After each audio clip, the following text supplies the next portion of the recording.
While I was in the hospital with a broken leg after a car accident, my boyfriend posted pictures of himself at a party with his ex, captioned, "Finally free from the needy drama queen and her constant demands." We'd been together 4 years. I didn't comment. This morning, my phone wouldn't stop vibrating with desperate messages and his mother begging me to reconsider. Okay, so I have been dating Richard for 4 years, and it's been a journey? Like one of those journeys where the tour guide abandons you halfway up the mountain and you realize you've been carrying everyone's backpacks the whole time? That kind of journey. We met when I volunteered at this community garden restoration project that my company was sponsoring. I was assigned to the compost team, and Richard was the team leader who called himself the Compost King, unironically, y'all. Despite this red flags, I found his enthusiasm for rotting vegetables endearing. He had this whole speech about how breaking down is just the first step to building something beautiful. And my dumb plant-loving heart was like, sign me up for this metaphor. Fast forward 4 years, and I now realize the only thing being composted was my self-respect. Let me count the ways. Richard has helped with rent exactly 7 times in 4 years. My name is the only one on the lease because his credit is temporarily damaged. For 4 years, he's between jobs approximately 60% of the time we've been together. When he does have money, it goes to his gaming setup, his clothing, or going out with the boys.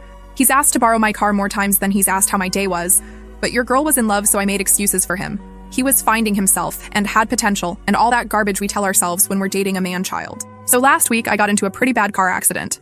Some idiot ran a red light and T-boned my car. I ended up with a broken leg, 3 fractured ribs, and a concussion. The doctor said I was lucky it wasn't worse, but TBH, it felt pretty damn awful. Richard visited me in the hospital once, for 20 minutes. He said hospitals give him anxiety, and he needed to process this trauma in his own way. The trauma. That happened. To me. Not to make it about me or anything, but I was the one with metal pins in my leg. My best friend Anastasia stayed with me, though. She slept in that uncomfortable hospital chair for 3 nights. She helped me to the bathroom, brought me real food, and even washed my hair in that tiny sink because I couldn't shower. That's friendship, people. So there I am, drugged up on pain meds, when Anastasia gets this weird look on her face while scrolling through her phone. I asked what was wrong, and she tried to play it off, but I could tell something was up. I grabbed her phone. Rude, I know, but pain meds make me aggressive, lol. And what do I see? Richard, at a party, with his arm around his ex, Katie. The caption? Finally free from the needy drama queen and her constant demands.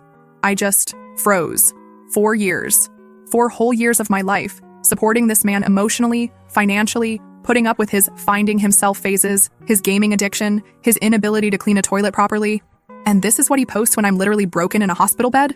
The worst part was seeing all the comments from our friends saying things like, "Glad you're happy, bro," and "You deserve better." Where were the people saying, "Hey, isn't your girlfriend in the hospital right now?" I didn't comment. I didn't text him. I didn't call. I just processed. And while I processed, I remembered something very important. My name is the only one on the lease. So I made some calls. I called my landlord and explained the situation. I called my brother. I called my cousin. And I made a plan. Fast forward to yesterday. Richard had been back to the apartment a few times while I was staying with Anastasia during my recovery, but he had no idea what was coming. My brother and 2 of his coworkers helped me execute phase 1 of my plan. We packed up every single one of Richard's belongings, every crusty sock, every limited edition Funko Pop, every gaming console and special edition controller, his precious collection of craft beers, his signed baseball cards, everything. And we threw it all in the dumpster behind our apartment complex, not the recycling bin, the dumpster. The Compost King can decompose with his trash where he belongs. That might seem harsh, but here's the thing. Richard hadn't paid rent in 3 months.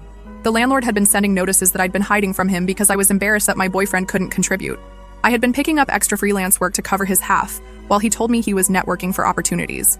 Here's where it gets even better. You know what Richard was doing instead of visiting me in the hospital? He was interviewing for a job that my connections helped him get. A job he was supposed to start next week. Was supposed to. Let's just say that the hiring manager is my former college roommate's brother, and he received some very interesting information about Richard's financial history and reliability, along with screenshots of those social media posts about being finally free from his needy girlfriend who was hospitalized. This morning, my phone started blowing up. Text after text from Richard. "Where is my stuff? Are you serious right now? You can't do this to me. Everything I own was in that apartment. My collector's items are worth thousands. You're going to pay for this." And then the tone changed. "Baby, please, I'm sorry. I was just drunk and stupid. Katie doesn't mean anything to me. I was just dealing with the stress. Please call me back. I love you so much. We can work this out. You're the only one I want." But the best messages? Those came from his mother. Richard's mom has always treated me like I was lucky to be with her precious boy. She called me crying, saying I need to reconsider what I've done, that her son made a mistake but doesn't deserve to have his life ruined. She said he told her about the other thing I did, the job situation, and that I was being vindictive and cruel. And you know what? Maybe I am. But 4 years of supporting someone who couldn't even be bothered to visit me more than once in the hospital, who publicly celebrated being free from me while I was learning how to use crutches. The lease renewal is coming up next month. I'm not renewing. I'm moving in with Anastasia until I find a new place. A fresh start, with furniture that doesn't have memories of Richard gaming on it while I cooked, cleaned, and paid the bills. I don't regret what I did. Not one bit. Edit. No, I'm not worried about legal consequences. My cousin said since his name isn't on the lease and he hasn't financially contributed, he has very little recourse. Plus, I have documentation of everything. Yes, I'm healing well. 6 more weeks in this cast, but the ribs are feeling better already. For those asking why I stayed so long, love makes you stupid sometimes? He wasn't always terrible, and the good moments made me think the bad ones were just temporary. Classic, I know. I'll update tomorrow with more of the fallout. His mother has now called me 17 times and left voicemails that range from sobbing to threatening. Richard apparently showed up at the apartment and the landlord wouldn't let him in. Your girl might have changed the locks. First update. Wow. I honestly didn't expect my last post to get so much attention. Thank you everyone for your support and kind words, and the legal advice, much appreciated. As promised, here's what's happened since my last update. So remember how I mentioned Richard's mom called me 17 times? Well, that number is now up to 43. 43 calls in less than 36 hours. I finally answered call number 44 because I figured it would never end otherwise. Let me paint you a picture of this phone call. Me, propped up in Anastasia's guest bed with my broken leg elevated on 3 pillows, munching on sour cream and onion chips. Stress eating is my love language. While Richard's mother, Deborah, alternated between sobbing, guilt-tripping, and thinly veiled threats for 28 minutes. Here's the highlight reel. Richard has been crying for 2 days straight. I've never seen him like this. Funny, I cried for 2 days straight when I woke up in the hospital and he wasn't there. But go off, I guess. Do you know how much those collectibles were worth? His grandfather gave him some of those baseball cards. Do you know how much rent costs, Deborah? Because I do, down to the penny, for 4 years. He was planning to propose, you know. He showed me the ring. Unless the ring was made of unpaid bills and broken promises, I highly doubt it. We could press charges for destruction of property. My lawyer cousin already confirmed they can't, but okay. When she said, Richard told me everything about how you've been controlling his finances and isolating him from his friends and family. I literally laughed so hard I almost popped a stitch. Me? Controlling his finances? The man who once spent our grocery money on a limited edition gaming keyboard? The man who borrowed $3,000 from me for a business opportunity that turned out to be cryptocurrency? The man who hasn't voluntarily shown me his bank account in 3 years? And isolating him from friends and family? I planned his birthday parties. I bought his mother's Christmas presents. I drove him to family functions when his car got repossessed. But here's where it gets really interesting. I didn't immediately hang up on Deborah, though believe me, I wanted to. Instead, I asked her a simple question. Deborah, when was the last time Richard paid rent? She went quiet for a moment, then said, he told me you two had an arrangement where you handled the household bills and he covered other expenses. What other expenses exactly? I asked. More silence. Then, well, I'm not privy to your financial arrangements. So I told her. I broke down exactly what Richard had contributed financially over the past 4 years. I told her about the $17,000 in credit card debt I racked up covering his half of expenses. I told her about working overtime and weekends while he played video games and networked. I told her about how I had to sell my grandmother's jewelry last year to cover rent when Richard assured me he had money coming in that never materialized. You could practically hear her worldview cracking through the phone. But he said he's been supporting you, she finally said. He said you lost your job and he's been carrying you financially. I lost my job? I've had the same job for 6 years with 2 promotions. Meanwhile, Richard has had 7 jobs in 4 years, the longest lasting approximately 3 months. I didn't say any of this though. Instead, I simply told her I would email her copies of bank statements, rent receipts, and text messages that would clarify the situation. I also mentioned the social media posts he made while I was in the hospital, which she claimed to know nothing about. The call ended with her saying she needed to speak with Richard and would get back to me. She hasn't called since. Funny how that works. Now, let me back up and explain exactly how the Great Dumpster Disposal went down, because many of you asked for details. Obviously, I couldn't physically move all his stuff myself with my broken leg. My brother Dylan is literally my hero. He brought 2 of his guys over on their day off. I paid them, of course, because some of us understand the concept of paying for services rendered. Richard. We started with his prized possessions. His gaming setup, 3 monitors, custom PC he spent $2,800 on while between jobs.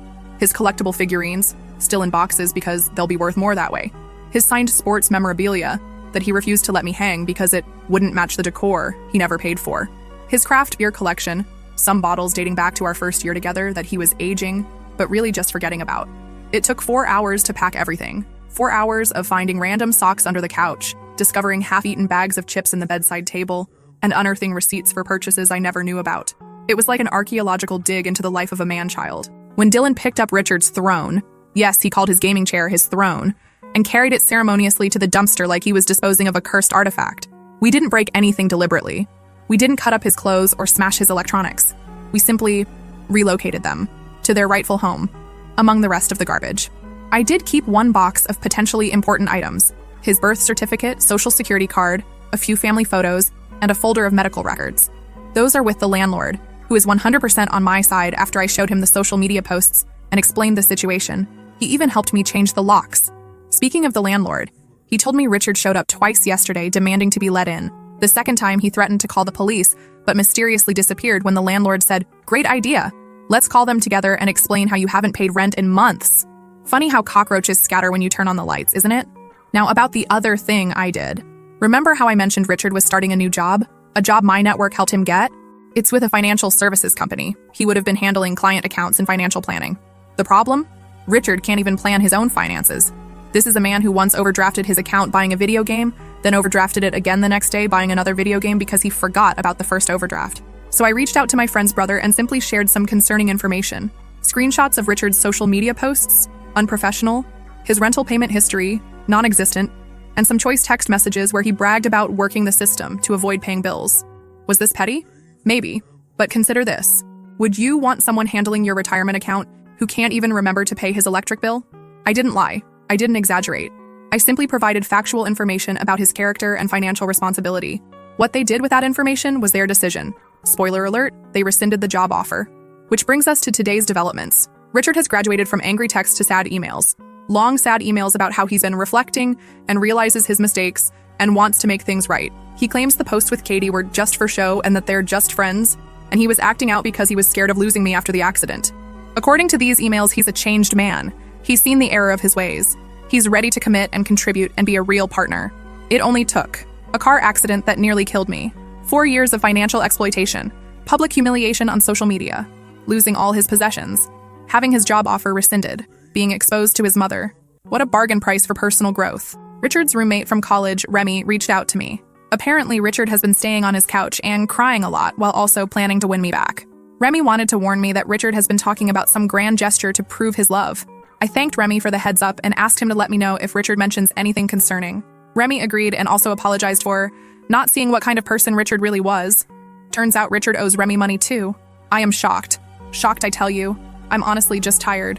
Physically from the accident, emotionally from all this drama.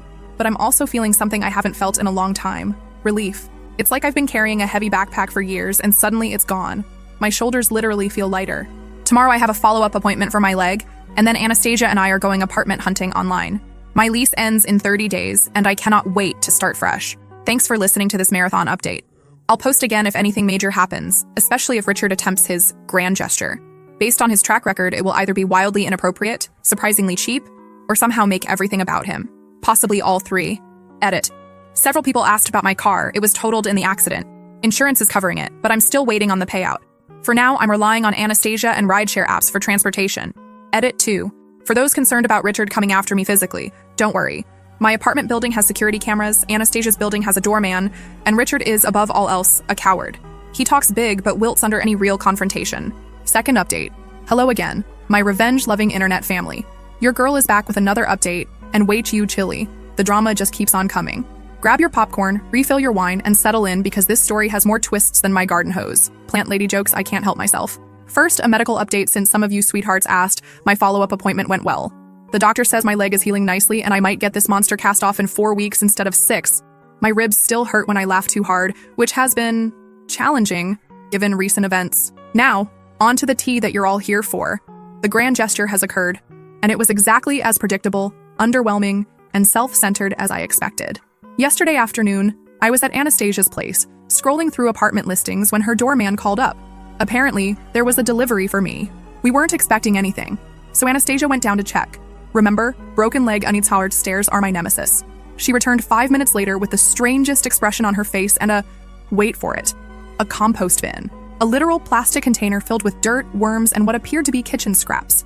On top was a handwritten note that said, "Like compost, our love can break down and rebuild into something stronger. I'm decomposing my old self to become the man you deserve.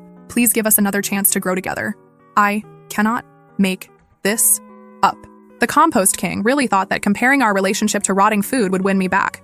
The audacity, the delusion, the absolute tone-deaf nonsense of it all. Anastasia and I laughed so hard I had to take extra pain medication for my ribs. She even took a picture of me looking completely bewildered next to this bucket of dirt and posted it to her Instagram with the caption, "When your BFF's ex thinks worms are the way to a woman's heart." She tagged me, but not him, thankfully. But wait, there's more. Inside the compost, yes, he put items in the actual decomposing material, was a small velvet box containing a ring covered in compost. It wasn't even a nice ring. It was clearly costume jewelry. The diamond was plastic and the gold was already turning my skin green just from holding it. There was also a date engraved inside, 04/12/21. For context, that's the date of his previous girlfriend's birthday. He literally gave me a recycled ring that he probably bought for Katie and never gave her.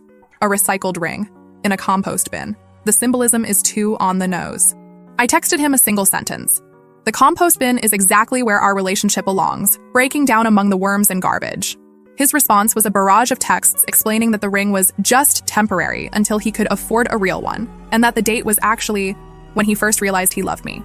I didn't respond further, but Anastasia, my hero, took the compost bin down to the dumpster behind her building and sent him a video of her dumping it out. Now, remember how I mentioned I sent those receipts and financial records to Richard's mom, Deborah? Well, she finally got back to me as promised. Her initial message was a novel-length email that went through the 5 stages of grief in real time. Denial. There must be some mistake with these records. Richard told me he was contributing financially. Anger. How dare you make my son look like this? You've clearly manipulated these statements. Bargaining. If there were financial issues, why didn't you come to me? I could have helped you both work something out. Depression. I'm heartbroken to think my son would behave this way. I raised him better than this. Acceptance. I owe you an apology. I had no idea what was really happening, and I'm deeply sorry for my role in enabling his behavior. That last part shocked me to my core. An actual apology? From Deborah, my son is perfect, Williams. Mark this day in the history books. She followed up with a phone call, just one this time, not 43, where she revealed some illuminating information. Richard has been telling his entire family that he was supporting me financially for years. He told them I was unstable and couldn't hold a job. He claimed the apartment was actually his, and he generously let me stay there. He told them the car, that got totaled, was his car that he let me borrow. He's been borrowing money from his family members for years, claiming it was to help with my spending problem. The layers of lies. The fiction this man has been writing. He could have been using these creative writing skills to make actual money instead of scamming his girlfriend and family. Deborah was clearly embarrassed and upset. She revealed that she'd given Richard over $15,000 in the past 2 years for emergencies that she now realizes were fabricated. She apologized repeatedly for her earlier messages and said she needed time to process everything. I actually felt bad for her. She's been manipulated by her son just as much as I was, possibly more. I told her I didn't blame her and that Richard is very convincing when he wants to be. The conversation ended with her saying something that gave me chills. I love my son, but he needs to face consequences for once in his life. I won't be bailing him out this time. Progress, people, actual progress. Now for the big revelation many of you have been asking about. What was the other thing I did besides the job situation and the dumpster disposal? Well, remember those credit cards I mentioned? The ones where I racked up $17,000 in debt covering Richard's expenses? Turns out 3 of them were joint accounts that he opened with my information to build his credit, but never made payments on. I've been working with my bank and a financial advisor to separate these accounts and document which charges were his. It's a lengthy process, but I've managed to prove that approximately $11,000 of that debt is directly attributable to purchases he made. I didn't just send this information to his potential employer. I also sent it to his parents, his brother, and our mutual friends with a simple note. If Richard asks to borrow money or move in with you, this is what you can expect. Is this petty? Maybe. But it's also true. And truth is a powerful disinfectant for the kind of toxic relationships Richard creates. Even Katie, the ex from the social media posts, messaged me on Instagram. I had no idea you were in the hospital. Richard told me you two broke up months ago. I'm so sorry. Months ago? We were literally living together until my accident. The fiction this man creates. I responded politely to Katie, assuring her I didn't blame her. She revealed that Richard had been messaging her for weeks before the party, claiming we were on a break and that he was ready to move on. She feels terrible and offered to send me screenshots of their conversations. I declined the screenshots, no need to torture myself further, but thanked her for her honesty. Richard showed up at Anastasia's building again yesterday evening. The doorman refused to let him up. He's getting a gift basket. So Richard caused a scene in the lobby, yelling that he just wants to talk and explain everything. The doorman called the police, but Richard left before they arrived. He then proceeded to call me 37 times in the span of 2 hours. I didn't answer, but he left increasingly desperate voicemails. Please just talk to me. I can explain everything. This is all a misunderstanding. I was going to pay you back. You're ruining my life. I have nowhere to go. My mom won't even let me stay with her. I'm sleeping in my car. What car? His was repossessed months ago. I might do something desperate if you don't call me back. That last one concerned me, so I called a wellness check on him. I had Remy's address. The police reported back that he was fine, just emotional, and they recommended he seek mental health services. Later, Remy texted me, FYI, Richard is no longer staying here. Found out he stole $200 from my wallet. Changed the locks. Wow. Just wow. Even in crisis, this man can't stop taking what isn't his. So where does this leave us? Richard is apparently couch surfing with increasingly distant acquaintances. His family isn't bailing him out. His friends are dropping like flies. His job prospects are limited. His belongings are gone. His reputation is in tatters. And me? I'm healing. Both my leg and my heart. I found a promising apartment across town that's actually less expensive than my current place. Anastasia has been an absolute rock. My family has rallied around me. My job has been incredibly understanding about my recovery. I'm still angry, I'm still hurt.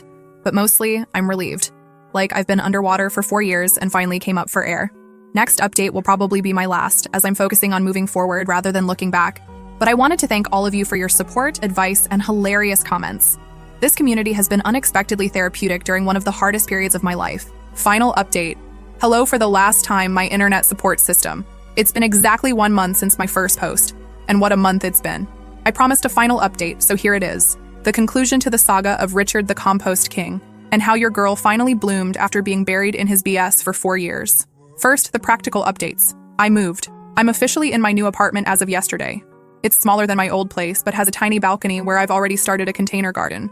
The building has an elevator, crucial for the broken leg situation, and security cameras, crucial for the ex-boyfriend situation.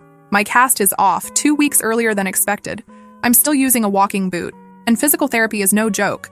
I sweat more in PT than I ever did at the gym, but I can move around independently now, which feels amazing. My car insurance finally paid out. I bought a used but reliable Ford that I've named Freedom. Cheesy, I know, but I'm leaning into it. Now for what you're really here for, the Richard saga conclusion. After my last update, things escalated before they finally resolved. Richard's desperation reached new heights when he realized his usual tactics, crying, begging, guilt-tripping, weren't working. He tried a new approach, public shaming. He created a GoFundMe titled Homeless After Girlfriend's Revenge, where he spun a completely fictional tale about how I stole his money and threw away family heirlooms after a minor argument. He included pictures of himself looking sad on what was clearly Remy's couch, before Remy kicked him out, and claimed he needed $5,000 to get back on his feet. The fundraiser lasted exactly 6 hours before it was taken down. Why? Because Anastasia, my brother Dylan, and at least a dozen of our mutual friends reported it for fraud. Plus, several people commented with links to my Reddit posts, which I had never shared with Richard. Seeing his public grift exposed apparently triggered something in Richard. He showed up at my old apartment building. Thankfully, I was already staying at Anastasia's, and caused enough of a scene that the police were called. According to my former neighbors, he was yelling about defamation and lies and demanding to be let in to get his things. When the police arrived, Richard attempted to convince them that he lived there and I had illegally locked him out. This backfired spectacularly when the landlord confirmed Richard was not on the lease. Richard couldn't produce any mail or ID with that address. Multiple neighbors testified they knew I lived there alone. The police ran his ID and discovered he had an outstanding warrant for unpaid traffic tickets. Yes, my friends, Richard got arrested. Not for the scene he was causing, but for the $200 in unpaid tickets he'd accumulated over the past 2 years. Tickets I had no idea existed because he'd been hiding the mail. He spent 2 nights in jail before his brother, not his mother interestingly, bailed him out. According to mutual friends, this experience was apparently the wake-up call Richard needed. He's since moved in with his brother, who is making him pay rent, started working at his brother's company, stopped contacting me entirely. That last one is the most significant development. After weeks of constant calls, texts, emails, and dramatic gestures, the silence was sudden and absolute. No more 3 a.m. voicemails, no more essay-length emails about how he's changed, no more compost-based metaphors about our relationship. At first I was suspicious. Was this some new tactic? Was he planning something bigger? But according to his brother, who reached out to check on me, surprisingly, Richard is genuinely trying to get his life together, and part of that process is leaving the past behind. Translation: his therapist probably told him to stop harassing me, and that brings me to the most important update, my mental and emotional state. I've been seeing a therapist of my own, thanks, workplace insurance, and we've been unpacking some hard truths. I stayed with Richard not just because I loved him, but because fixing his problems gave me purpose and identity. I overlooked red flags because I was afraid of being alone. I enabled his behavior by constantly bailing him out. I valued myself so little that I thought his scraps of affection were all I deserved. These realizations haven't been easy to face. There were sessions where I cried until my ribs hurt all over again. But acknowledging these patterns is the first step to breaking them. As for Richard's mother, Deborah, we had one final conversation that brought unexpected closure. She invited me to lunch at a restaurant with ramp access for my leg, a thoughtfulness Richard never showed. And we had a surprisingly honest discussion. She apologized again for not seeing what was happening and for raising a son who thought it was acceptable to treat partners this way. She revealed that Richard's father had similar patterns before their divorce, and she worried she had normalized financial irresponsibility and emotional manipulation. I found myself comforting her, which was a strange role reversal. But it was also healing to see that she genuinely cared and was taking steps to stop enabling Richard. At the end of lunch, she handed me an envelope containing $2,000 in cash. "This doesn't begin to cover what he owes you," she said, "but it's what I can do right now." I initially refused, but she insisted. "This isn't from Richard. This is from me. Because I failed as a mother if I raised someone who would treat you this way." I accepted the money and used it to furnish my new apartment. A fresh start without any remnants of Richard's presence. Thank you, Reddit, for witnessing this chapter of my life. Your support, advice, and occasional tough love helped me stay strong when I wanted to cave. You reminded me that I deserve better when I forgot.